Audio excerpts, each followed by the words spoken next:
সঙ্গে আছি আমি নাহিদ আশরাফ রাজীব। প্রকাশিত হলো বাংলাদেশ প্রিমিয়ার লিগ বিপিএল এর একাদশ আসরের থিম সং, যার কয়েকটা লাইন লিখেছেন প্রধান উপদেষ্টা ডক্টর মোহাম্মদ ইউনূস। মঙ্গলবার সন্ধ্যায় বিসিবিতে ফ্র্যাঞ্চাইজি ভিত্তিক গ্লোবাল টি-20-র গ্রাফিতি অনুষ্ঠানে যোগ দিয়ে কথা জানান যুব ক্রীড়া উপদেষ্টা আসিফ মাহমুদ সজীব ভুঁইয়া। ৩০ ডিসেম্বর পর্দা উঠবে বিপিএল-এর। ঘরোয়া ফ্র্যাঞ্চাইজি লিগের একাদশ আসরে নতুন আয়োজনে বিসিবি জুলাই অভ্যুত্থানে ঘটে যাওয়া নানা ঘটনার পাশাপাশি গ্রাফিতির মাধ্যমে তুলে ধরা হয়েছে আবু সাইদ মুগ্ধদের মতো শহীদদের গ্রাফিতি। আগামী ৩০ ডিসেম্বর শুরু হবে ঘরোয়া ক্রিকেটের সবচেয়ে বড় টি-20 গ্লোবাল টুর্নামেন্ট। আসরের থিম সং প্রকাশ করা হয়েছে। স্যারকে অ্যাপ্রোচ করেছিলাম যে স্যার আপনি তো অলিম্পিক সহকারে আরো অনেক বড় বড় ইভেন্টের ডিজাইনে ইনপুট দিয়ে থাকেন, তো আমাদেরকে যদি একটু ফ্যাসিলিটেট করেন। তো আমি তখন এতটা আশা করি নাই যে স্যার এতটা ইনভলভ হবেন পার্সোনালি, এবং স্যারের টিম সহকারে আমার থেকেও বেশি ইনভলভ ছিলেন।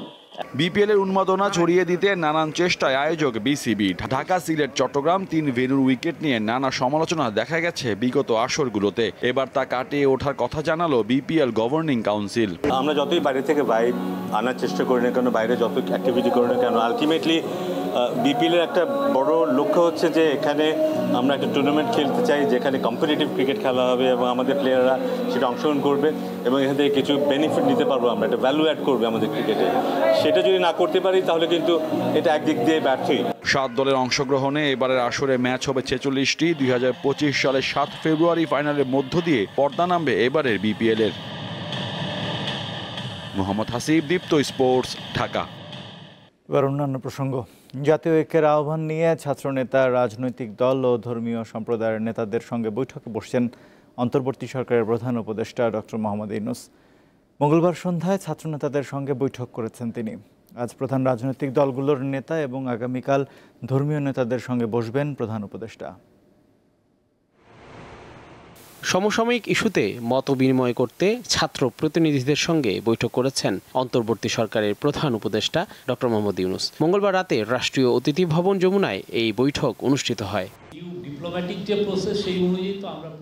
এর আগে মঙ্গলবার সন্ধ্যায় রাজধানীর ফরেন সার্ভিস একাডেমিতে এক সংবাদ সম্মেলনে প্রধান উপদেষ্টার প্রেস সচিব জানান, বুধবার সব রাজনৈতিক দল এবং বৃহস্পতিবার ধর্মভিত্তিক রাজনৈতিক দলগুলোর সঙ্গে আলোচনায় বসবেন প্রধান উপদেষ্টা। আগামীকাল উনি বাংলাদেশের সমস্ত পার্টির সাথে, মেজর পার্টিগুলোর সাথে যারা সবাইকে উনি ইনভাইট করেছেন, একটা ডায়ালগ হবে আর কি। এবং পরের দিন যে উনি রিলিজিয়াস যারা গ্রুপ আছেন, এই দুইটা মিটিংয়ের উদ্দেশ্য হচ্ছে যে ন্যাশনাল ইউনিটি, উনি ন্যাশনাল ইউনিটি ডাক দিবেন। প্রধান উপদেষ্টার প্রেস উইং জানিয়েছে, বাংলাদেশে সংখ্যালঘু ইস্যুতে ভারতীয় মিডিয়া ব্যাপকভাবে ভুল তথ্য ছড়াচ্ছে। ইদানিং কিছু ঘটনা নিয়ে খুবই আমরা দেখছি একটা ইন্ডাস্ট্রিয়াল স্কেলের একটা মিস ইনফরমেশন হচ্ছে, অপতথ্য ছড়ানোর একটা প্রয়াস আমরা দেখছি, এবং এটার অনেকাংশে আমরা দেখছি যে ইন্ডিয়ান মিডিয়া খুব অ্যাগ্রেসিভলি এই কাজগুলো করছে। তিনি বলেন, ভারতের সঙ্গে বাংলাদেশ সুসম্পর্ক চায়, তবে সেই সম্পর্ক হতে হবে ন্যায্যতা ও সমতার ভিত্তিতে। তারা পুরো আমাদের জাতিকে তারা একটা কাঠ করানোর, দাঁড় করানোর একটা অপচেষ্টা করছে। জহিরুল মোহসান, দীপ্ত সংবাদ, ঢাকা। আন্তর্জাতিক প্রসঙ্গ। সংসদ সদস্যদের বিক্ষোভের মুখে সামরিক আইন জারির আদেশ প্রত্যাহারের কথা জানিয়েছেন দক্ষিণ কোরিয়ার প্রেসিডেন্ট ইউন সুক ইয়োল। মঙ্গলবার পার্লামেন্টে তিনি বলেন, সামরিক আইনের বিষয়ে পার্লামেন্টের অবস্থান মেনে নেওয়া হবে। প্রেসিডেন্ট বলেন, সামরিক আইন প্রত্যাহারের ব্যাপারে মন্ত্রিসভা বৈঠকে বসেছে, বৈঠকের পর সামরিক আইন তুলে নেওয়া হবে। স্থানীয় সময় মঙ্গলবার গভীর রাতে টিভিতে দেয়া ভাষণে সামরিক আইন ঘোষণা করেন প্রেসিডেন্ট ইউন সুক ইয়োল। দেশটির প্রধান বিরোধী দলকে উত্তর কোরিয়ার প্রতি সহানুভূতিশীল এবং রাষ্ট্রবিরোধী কার্যকলাপের জন্য অভিযুক্ত করেন তিনি। ফিলিস্তিনের অবরুদ্ধ গাজা ভূখণ্ডে ইসরায়েলি হামলায় আরও 36 ফিলিস্তিনি নিহত হয়েছে। এতে উপত্যকাটিতে নিহতের মোট সংখ্যা 44,500 ছাড়িয়ে গেল। এদিকে যুদ্ধবিরতির চুক্তিতে সম্মত হওয়ার মধ্যেই লেবাননের সশস্ত্র গোষ্ঠী হিজবুল্লাহ এবং ইসরায়েলি বাহিনীর মধ্যে ফের সংঘাত শুরু হয়েছে। ইসরায়েল বিমান হামলা এবং হিজবুল্লাহ মর্টার হামলা চালিয়েছে। লেবাননের স্বাস্থ্য মন্ত্রণালয় জানিয়েছে, ইসরায়েলের বিমান হামলায় সোমবার দক্ষিণ লেবাননে অন্তত 10 জন নিহত হয়েছেন।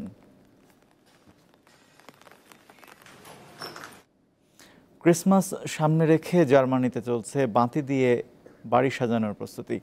60,000 বাতি দিয়ে একটি বাড়ি সাজিয়েছেন অলিভার শট নামের এক বাসিন্দা। এটি দেখতে ভিড় করছেন স্থানীয়রা। সূর্যের শক্তি দিয়ে আলোকসজ্জা, বিশাল এই বাড়ির পুরোটাই আলোকিত হচ্ছে সৌরশক্তিতে। জার্মানির দক্ষিণ পূর্বে বাভারিয়া রাজ্যের এই বাড়িতে ক্রিসমাসের প্রস্তুতিতে 60,000-এর বেশি LED বাতি ব্যবহার করা হয়েছে। বাড়ির মালিক অলিভার শট এলাকার সবাইকে তাক লাগিয়ে দিয়েছেন এবারের ক্রিসমাস সাজসজ্জার মাধ্যমে। সান্তা ক্লজ আর অন্যান্য ক্রিসমাস সাজসজ্জা ছড়িয়ে আছে ভবনের চারপাশে। ছোটবেলা থেকেই তিনি নিজের ঘরে ক্রিসমাসের আলোকসজ্জা করতেন। সময়ের সঙ্গে সঙ্গে এর পরিধি বেড়েছে।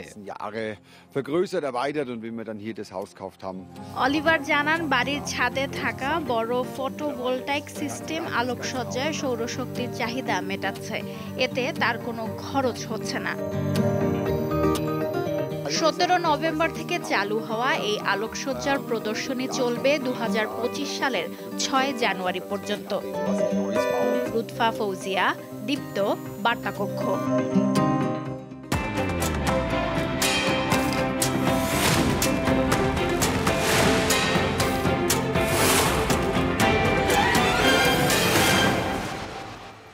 এবারে জানাবো এক নজরে দৈনিক পত্রিকার শিরোনাম। আমার হাতে প্রথমেই আছে দৈনিক সমকাল। তারা প্রধান শিরোনাম করেছে সম্পর্ক স্বাভাবিক করার বার্তা, ঢাকা দিল্লির বাংলাদেশ ভারত টানাপোড়েন, ভারতীয় হাই কমিশনারকে তলব, আগরতলায় বাংলাদেশের কনসুলার সেবা বন্ধ। প্রণয় বর্মা ভারতীয় হাই কমিশনার বলেছেন, সত্যিকার অর্থে একটি গঠনমূলক ও স্থিতিশীল সম্পর্ক চাই। এদিকে পররাষ্ট্র উপদেষ্টা মোহাম্মদ তৌহিদ হোসেন বলেছেন, সম্পর্কে আন্তরিকতা বাড়াতে যা দরকার বাংলাদেশ তা করবে। আরেকটি শিরোনাম তারা করেছে, দুই দেশের সম্পর্কের অবনতিতে ক্ষতি ভারতেরই।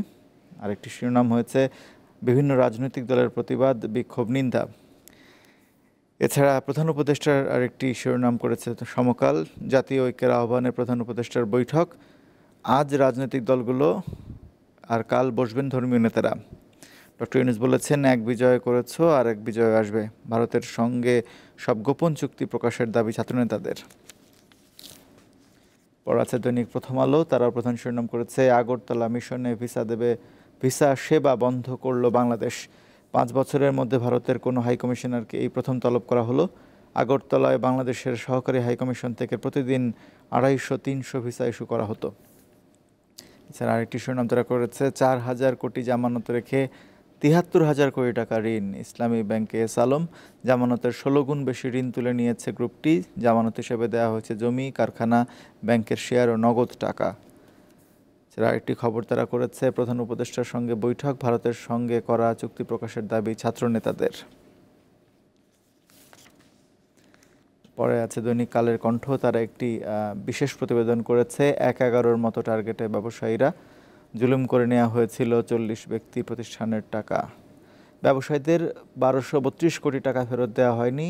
আবারও মিথ্যা মামলা, জুলুম, হয়রানি, শিল্প কারখানাগুলো অস্থিতিশীল করার চক্রান্ত। অভিমত আছে, ব্যবসায়ীরা সংকটে পড়লে পণ্য সরবরাহ ব্যাহত হবে। এছাড়া আরেকটি শিরোনাম করেছে, সারা দেশে প্রতিবাদ বিক্ষোভের ঝড়, বড় ধরনের সন্ত্রাসী হামলার আশঙ্কা। পরে আছে দৈনিক ইত্তেফাক। তারা প্রধান শিরোনাম করেছে, দেশ জুড়ে বিক্ষোভ, ভারতীয় হাইকমিশনারকে তলব, আগরতলায় বাংলাদেশ মিশনে হামলার প্রতিবাদ। বাংলাদেশের সঙ্গে স্থায়ী, স্থিতিশীল ও গঠনমূলক সম্পর্ক চায় ভারত, বলেছেন প্রণয় বর্মা। হামলার ঘটনায় গ্রেপ্তার 7, 3 পুলিশ বরখাস্ত, বাংলাদেশের মিশনে ভিসা ও কনসুলার সেবা বন্ধ।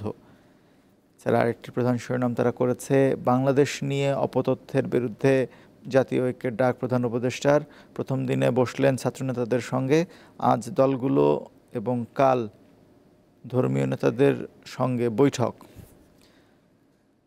ভারতীয় সাংবাদিকরা নির্দিষ্ট কিছু জায়গা থেকে ভুল তথ্য পাচ্ছেন, অপতথ্য ছড়িয়ে পুরো জাতিকে কাঠগড়ায় দাঁড় করানোর চেষ্টা করছেন প্রধান উপদেষ্টার প্রেস সচিব।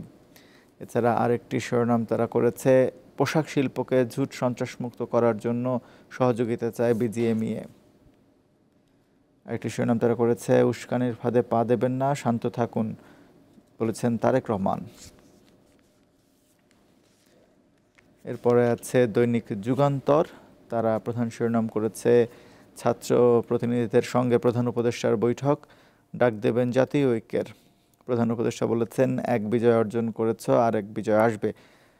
দিকে হাসনাত আব্দুল্লাহ বলেছেন, ভারত আওয়ামী লীগের চোখ দিয়ে বাংলাদেশকে দেখে। ভারতীয় তথ্য সন্ত্রাসের বিরুদ্ধে বাংলাদেশের মিডিয়াকে প্রকৃত ঘটনা তুলে ধরার আহ্বান। আজ রাজনৈতিক দল ও কাল ধর্মীয় নেতাদের সঙ্গে সংলাপ।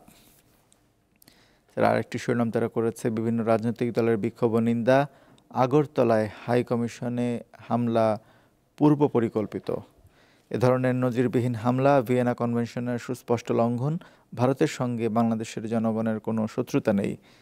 দিকে তারেক রহমানের সংবাদটি যুগান্তর করেছে। তারা বলছে, কনসুলেটে হামলা প্রতিবেশীদের মধ্যে বিভেদ সৃষ্টি করবে বলেছেন তারেক রহমান। আইটি শিরোনাম তারা করেছে, নতুন টাকায় থাকছে না শেখ মুজিবের ছবি। জুলাই বিপ্লবের গ্রাফিতি সহ বাজারে আসছে জুনের মধ্যে। আমার হাতে আছে আজকের পত্রিকা। তারা প্রথম শিরোনাম করেছে, বন্দরে বাণিজ্যে বাধা, বাংলাদেশ ভারত সম্পর্ক। কয়েকটি স্থলবন্দরে আমদানি রপ্তানি বাধাগ্রস্ত।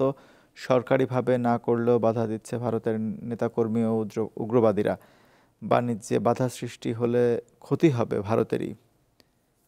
আরেকটি শিরোনাম তারা করেছে, সব মুখে জাতীয় ঐক্য রূপরেখা অস্পষ্ট।